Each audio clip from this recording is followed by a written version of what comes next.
கற்களும் இருக்கும் பொழுது உங்களுடைய பாதத்தை எப்படி அழகான முறையில பார்த்து பார்த்து எட்டு வச்சு நடப்பீங்களோ அது போலத்தான் உங்களுடைய வாழ்க்கையில இனிமேல் இன்ஷா அல்லாஹ் நம்மளுடைய ஷவ்வாலுடைய பிறைகள் ஆரம்பிச்சு அடுத்த ரமலான் வரைக்கும் நம்மளுடைய ஈமானையும் நம்மளுடைய இறையச்சத்தையும் பாதுகாத்துக்கிறணும்.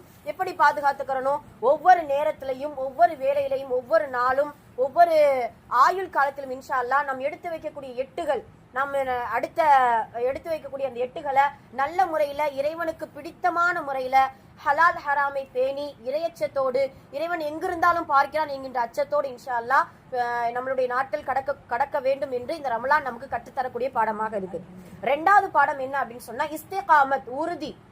எப்படி ரமலான் மாதத்துல அல்லாஹ் நம்மளை தொழுகையாளிகளாக நோன்பாளிகளாக இறைவனுக்கு பிடித்தமான நல்லடியார்களா அல்லாஹ் நம்மளை ஆக்கினானோ அதே போல இனி வரக்கூடிய மாதத்திலும் இன்ஷா அல்லாஹ் எல்லா விஷயத்துல எல்லா இபாதத்திலும் இஸ்திகாமத் என்பது இருக்கணும்.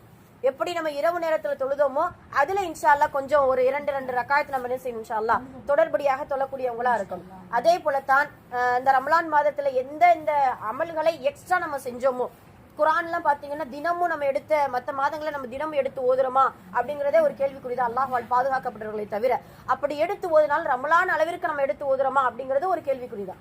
இருந்தாலும் இன்ஷா அல்லாஹ் தொடர்படியாக குர்ஆன் திலாவத்தோடு குர்ஆனோடு இன்ஷா அல்லாஹ் தொடர்பு கொள்ளக்கூடியவங்களா இருக்கணும்.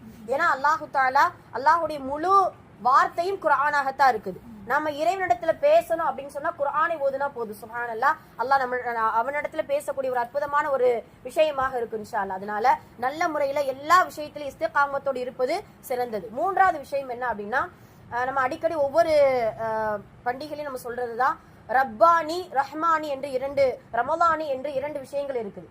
ரப்பானி என்றால் அல்லாஹ்வை ரப்பை சார்ந்தவர்கள், ரமலானி என்றால் ரமலானை சார்ந்தவர்கள். வெறுமனமே ரமலானுக்கு மட்டும் நாம அமல் செஞ்சோம் அப்படின்னா என்ன அர்த்தம் அப்படின்னா ரமலான்ல மட்டும்தான் அல்லாஹ் இருக்கிறா அப்படிங்கறது நம்பிக்கொண்டு இருக்கிறோம். அப்படியே நம்ம கிடையாது இல்லையா? எல்லா நாட்களும் அல்லாஹ் இருக்கிறான். அதனால இன்ஷா அல்லாஹ் நம்ம எப்பொழுதுமே ரப்பானியாக இருக்கணுமே தவிர ரமலானியாக ஒரு பொழுதும் இருக்கவே கூடாது. அல்லாஹ் குர்ஆன்ல அதைத்தான் சொல்றா. ஒரு பெண்மணி காலையில இருந்து என்ன செய்வாங்களாம், ஜடை பின்னியே தன்னை அலங்காரப்படுத்தி கொண்டு மாலை வந்த உடனே ஜடையெல்லாம் அவிழ்த்து விட்டு அலங்கோலமாக உட்கார்ந்து இருப்பது போல அல்லாஹு தஆலா ரமலான் மாதத்துல நம்மளுடைய கல்பையும் நம்மளுடைய உள்ளத்தையும் நம்மளுடைய வாழ்க்கையுடைய அந்த அட்டவணையும் நல்ல முறையில் நமக்கு செதுக்கி கொடுத்திருக்கா. அதை நல்ல முறையில இன்ஷா அல்லாஹ் மற்ற மாதத்திலையும் பேணக்கூடியவங்களா இருக்கணும். இல்ல இந்த ரமலான் மட்டும் எனக்கு போதும், முஸல்லா இந்த ரமலான்ல மட்டும் நான் விரிச்சு நான் தொழுதா போதும், குர்ஆன் இந்த ரமலான்ல மட்டும் நம்ம ஓதுனா போதும் அப்படிங்கிறது கிடையாது. இன்ஷா அல்லாஹ் இந்த இஸ்திகாமத்தோடு ரமலான்ல ரமலானியாக இருக்காம ரஹ்மானியாக ரப்பானியாக்களாக இன்ஷா அல்லாஹ் வல்ல ரஹ்மான் நம் அனைவரையும் ஆக்கி அருள் புரிவானாக. ஆமீன். இதை போன்ற பல ரமலான்களை அடையக்கூடிய பாக்கியத்தையும் பல லைலத்துல் கத்ர்